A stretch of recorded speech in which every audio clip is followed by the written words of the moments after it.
My daughter made a terrible mistake and it saved her life. I was pushing the grocery cart through the automatic door of the market and my cell phone rang. I checked the number and happily answered.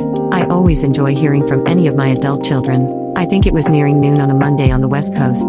I stood at my cart looking at the bright lights of the store, and something in my daughter's voice caused me to almost sway as time stood still. Mom, I don't know where to go. Everybody is running and I heard a huge blast, like a gas explosion. I said to run away from the noise, run with the people.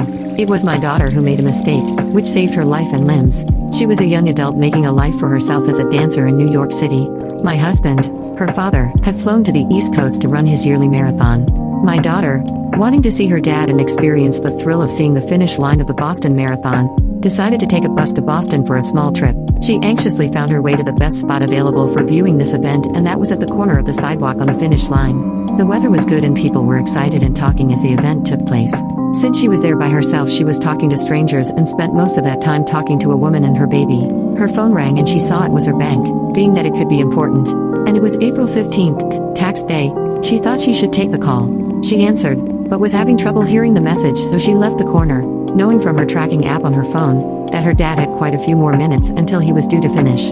They, of course, put her on hold for several minutes, so she waited a few blocks from her original spot.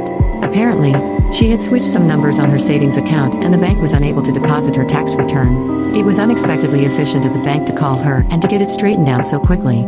She did get it all corrected and she was making her way back to the storied finish line. That's when she heard the loud bang that set everyone running. I got the call in the grocery store, left my card outside of the door, and went to my car and instinctively turned on the radio. A few seconds later, breaking news came on the news station. There had been a large blast and then another one at the finish line of the Boston Marathon. At the time, nobody was sure what had happened.